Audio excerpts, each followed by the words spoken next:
We're Inspired in Higher Ed, the podcast where we explore the inspirations driving innovation and research at UCCS. From groundbreaking discoveries to curious passions, our guests reveal the journey that led them to their academic interests. So tune in and join us, Dr. Blackburn and Dr. Grant Clayton, on a journey of academic discovery.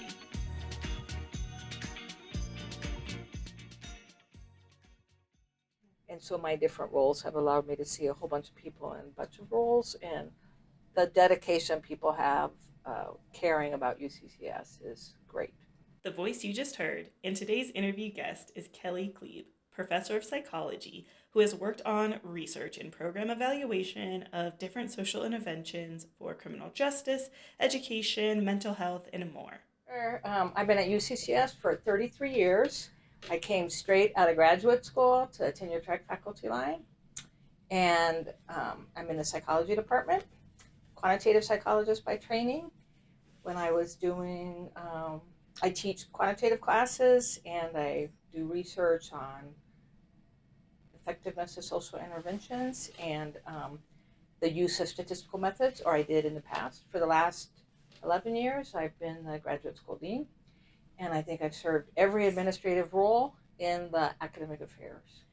She was being humble.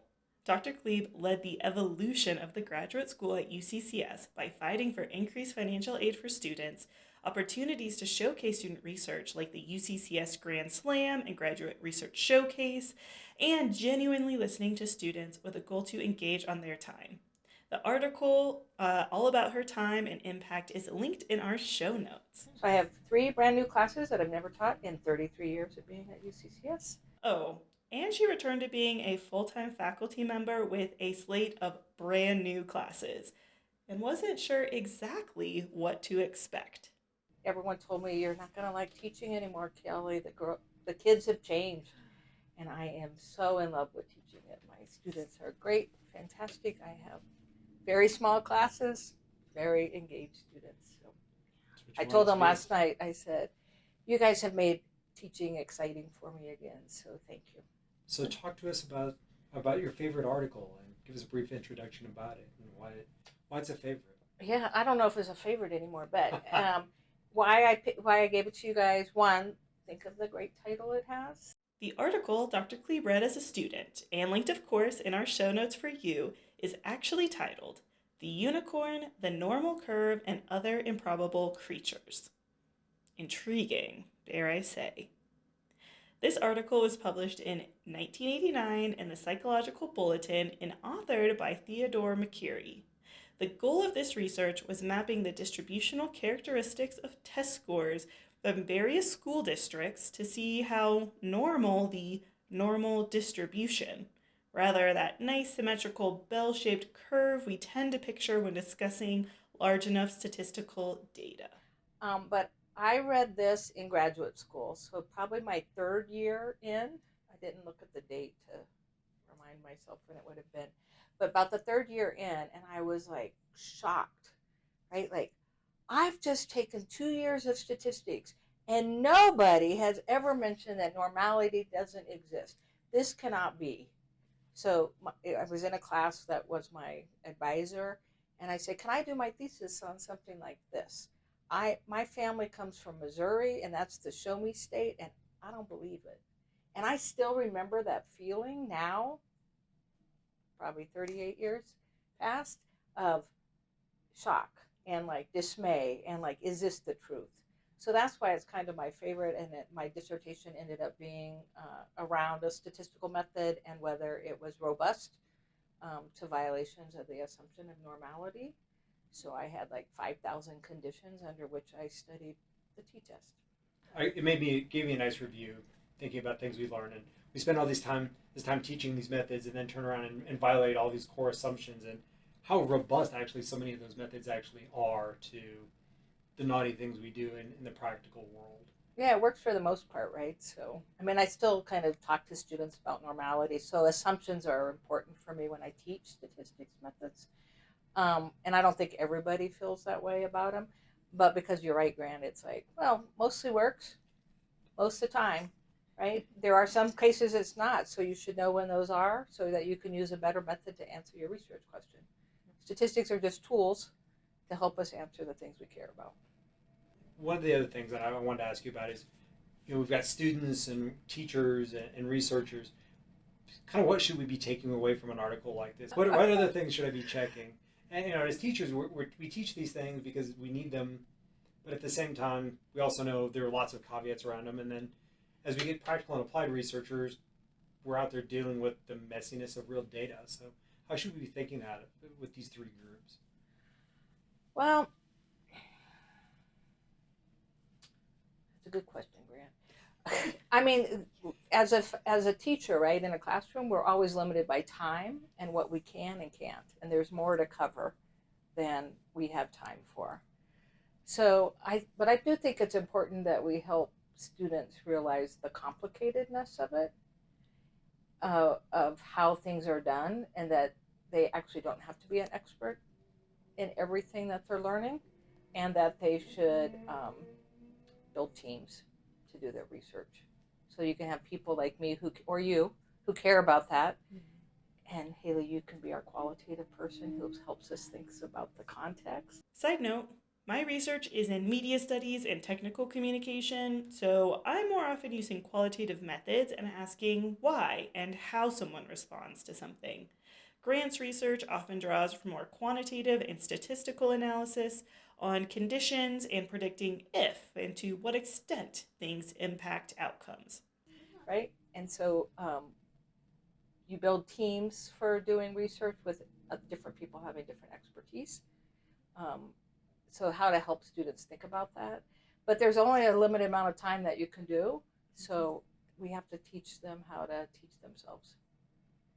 With kind of the findings in that paper, how or do you kind of bring it into like the new classes that you mentioned you were kind of building out teaching? Do you have them read this paper, or has there been kind of more like recent work that kind of gets to that same finding? What's the state today? So I don't have them read it, but I do talk about normality and robustness of the statistical methods we use, and I usually point them in the direction of what's an alternative if it doesn't work. And so right now I'm teaching an advanced undergraduate statistics course, but we're doing it project-based, and the students are just analyzing data. They have to come up with a project out of existing data. And so I talk a little bit with them on one of the days, and then they work for that half, and then the whole other day on developing the research questions and answering it with the methods that we have, and then working on their project. So they're great. Engaged. So they're engaged, and they're thinking about it. I had a student last week say, she came to my office hours, and then she goes, "Your assignments are working, because now I'm getting really curious about my project." And so you're making me dig deeper into what I need to do and how I need to answer the question, and then what's going on behind it. And that's like such a gratifying thing when you get those things from students. You don't always get that. Usually they say, "Your assignments are too hard." Yeah. "This is stupid. It's busy work. Why do I have to do it?" I was entertained in the article when they started talking about lack of data and the number of Monte Carlo simulations that things run on. A Monte Carlo simulation is a math strategy to model the probability of different outcomes in less predictable, or what we might call uncertain, events. A video lecture, y'all, I needed to watch it, from MIT OpenCourseWare about this technique is linked in the show notes. Now, as you were talking about working with your students on applied projects, I went through and of course I'm immediately checking all the testing data that I have access to immediately, either through my research or that was federally or state available. Just go start checking, all right, how much do these tails weight and all these other things, but how much our fields have really changed in that time is, well, there's a lot of Monte Carlo simulations. We have a hard time getting data versus the opening doom of the 21st century. We have a lot of data and a lot of really strong computing power in front of them. I always talk about the t-test as kind of being a butter knife. Note that t-tests in statistical analysis work from normal distribution assumptions in the sample. Like I use my butter knife to spread butter and peanut butter. Those seem reasonable. And to unscrew the light plate, right? Oh, there you go. Yeah. And to pry open things, like things it's not supposed to quite use for, but it still kind of works and gets the job done. And so the t-test is pretty robust, and you can use it most of the time. But if not, maybe you should check something else out and see if you get different results, because we don't want our research results to be artifacts of our method. So many of those assumptions that get built around, because obviously you've got this great expertise in testing and psychometrics, and testing in psychometrics has gotten wildly misused in my line of work, and the assumptions around K-12 testing and what students should or shouldn't do and what the scores should look like, and that gap between those and how we should think about test distribution and test quality, because I can't remember the exact section, you'll have to help me, where they talked about how well the items do or don't correlate actually starts producing the shape of the curve as a result. And so the next thing I'm thinking about is, well, IRT makes these deep assumptions about underlying constructs as well. Well, all of our statistics make those deep assumptions about our constructs and how they operate, and I don't think we probably think enough about them. We don't let theory help, we don't let those assumptions help drive how we collect our data or develop our measures, or think about it for what our constructs are going to do and what that means.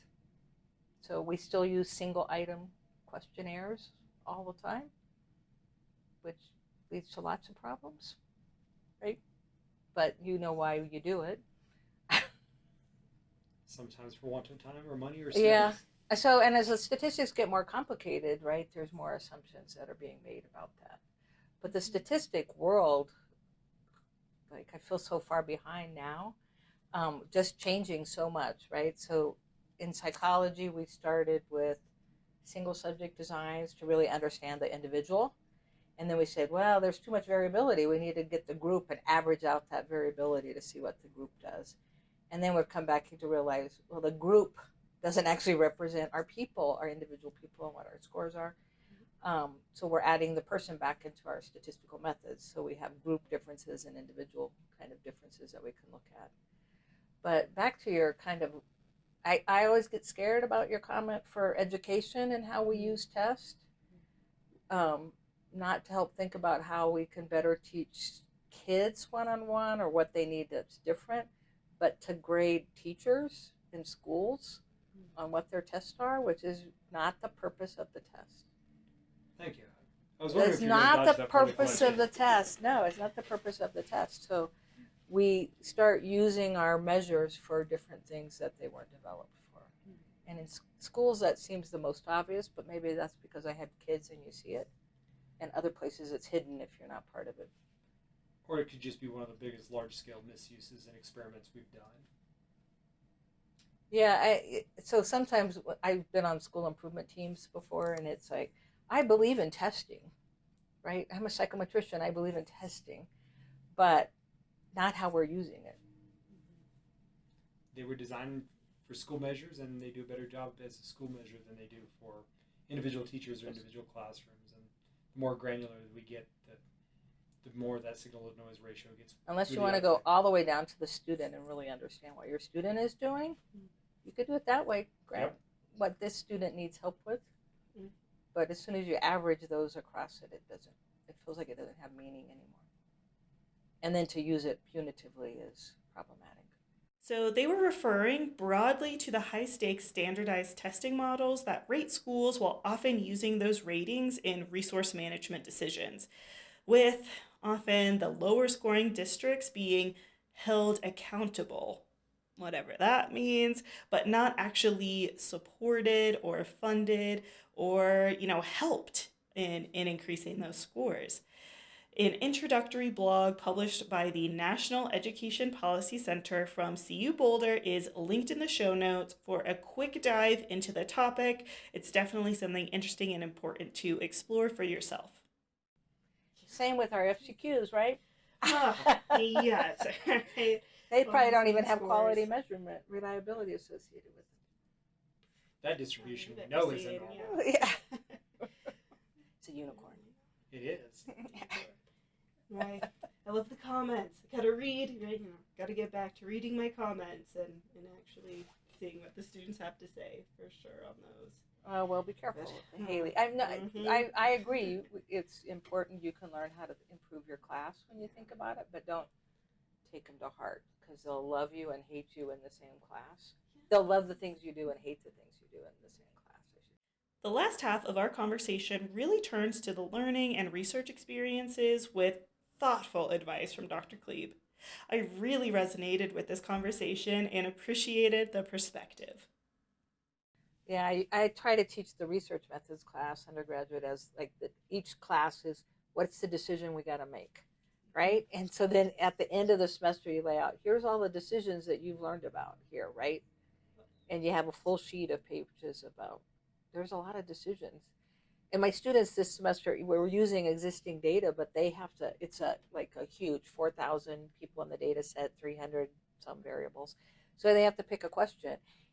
And I said, okay, we worked for several weeks. I said, now we're getting to the easy part. We're going to learn statistics. Data management's the hardest part, right? Picking your research question, figuring out how you're going to measure that, how you're going to group your variables together, all of that. And then pretty soon they go, you're right, it is easier just to run a t-test, especially when we're learning how to do it on a computer or ANOVA or regression or whatever, right? Well, after all the data cleaning and data screening, the number of grad students I've had who said, it's actually kind of anticlimactic when you just run results and they go, that's it? Yeah, there's your result. But we spent months cleaning this up and collecting this. Yeah, that was the hard part. Yeah. One of my, so my favorite things about UCCS that you haven't yet asked, but there is just the different people I get to work with. And so because I'm a quantitative psychologist, Grant, you might get this as well. You get to work on teams with other people who want that expertise. Mm-hmm. And so along those lines, we had taken the graduates. One of the graduate students had a condo in the ski resort area, so we all went up there for the weekend, like 5 or 6 graduate students and 2 faculty, and we're writing, right? But I'm analyzing, and they're writing and stuff. And my friend goes, "Well, what's the answer?" And I said, "I'm still cleaning the data. I'm still checking." She goes, "Part of me appreciates that." Use that. Part of me appreciates. Part of me appreciates that. So, right, those types of things that you just gotta kind of check to make sure, because it's more disappointing to me if I first get the answer that I wanted, and then I find that there's a major coding error in my data. Yeah.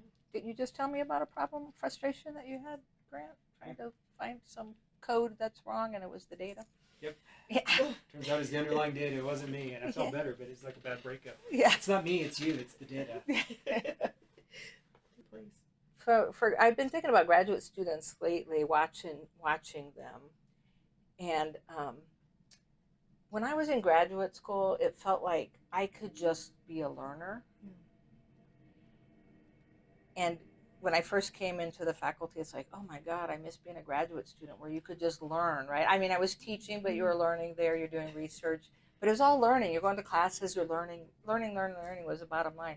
And now it feels like our students have so much that they have to do and so much that they have to prove to get into the next level. So our master's students who want to go on to a doctoral program, like, need publications. It's like, really? I mean, you don't need to have tenure before you get into a PhD program. You don't need the record for tenure just to get in the PhD program, and it feels like that. Yeah. It feels like there's so much more pressure on them at this time than there was when I was there. And it could be I was oblivious, wandering around in a cloud, not worrying about all the other stuff and just enjoying the learning. You know, I do want to go back kind of to encouraging people to think about how they build the network to help them do the research that they need to do, that you don't have to be an expert in every aspect of a research project. You have to show competence as a graduate student and as a new faculty member, but we should be building teams more and thinking about how we do team science, teamwork. And that's hard for people, right? Because it's hard because of our structures of how we evaluate both in the classroom and faculty through the tenure process, or a dissertation, right, is your individual work, instead of we do work in different kinds of ways. Yeah. So there's some movement of, I think, that about how you describe what your part of the work was. I just read an article, I think, in Frontiers of Psychology, and at the end they had what each author did and was responsible for in the sections of the paper. So that seems like a good way to start, making sure there still really is it's your work. You're contributing to a work when you're an author on it. And Dr. Klebe's advice needs to be heard for those in the back one more time. We don't have to do everything alone because combining our skill sets really helps to build a deeper research project and better understanding. To end the episode, as will be our tradition on Inspired in Higher Ed, we asked about her favorite thing on or about campus. And if you have a piece of advice or a favorite thing about your campus that gets you excited and inspired, let us know on In Higher Ed on Instagram. Drop a comment if you are listening on YouTube or ask a question in the Spotify app. I mean, we're in a beautiful area and all that type of stuff, but we've grown buildings, we've grown size, but it's still kind of how we all work together for kind of the students and developing research and building knowledge. Yeah. So sharing knowledge and building knowledge. Absolutely. Purpose. I love that, and I also have kind of picked up on that since being here, even with like the Faculty Resource Center events. There's always a really good, it's often the same kind of faces, but always a good mix of different disciplines and, folks who teach in all across the campus. And we're all kind of there to share, and I learned so many tidbits and kind of grow that knowledge. So I appreciate that you also think that's a favorite, really cool thing about UCCS is our people. When I first got here, you always just saw everybody in the library, other faculty from across all the disciplines, because you had to go to the library and stand at the copy machine and copy an article, right? You may not have that experience. Grant, it might be on the tail end of but copying it so you'd see people, and then it's like, man, library, you're really offering a lot of great services, but now I don't see as many people because I could never have to leave my desk. You'll even bring me my books. It's like, how do we see people? So that's one of the things, right, as technology has helped make our tools easier. It's sometimes harder to get out of your office and your space. So it's nice that you guys are doing this to help bring what different people are thinking about on campus. Thank you. That is the mission, and we're having a great time talking to everybody as well. Wow. Thank you so much. This was a really fun conversation. Definitely I learned or sort of relearned some things. Yeah, and you made me not like my favorite article by rereading it. I had this fantasy about it because it was so just like, what? Yeah, so now it was like, oh, that's kind of boring. Thank you so much for listening to the first episode of Inspired in Higher Ed. Check out the show notes for all the citations and links mentioned in the conversation and more info about Dr. Kelli Klebe. We have 2 more episodes in the feed waiting for you, and then we'll publish monthly. Go listen to the conversation about broken windows, a criminal justice conversation, and then theories of knowledge in the world of economics.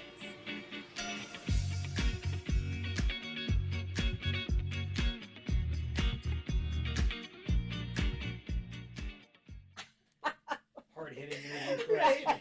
2 intensive questions. There's front line.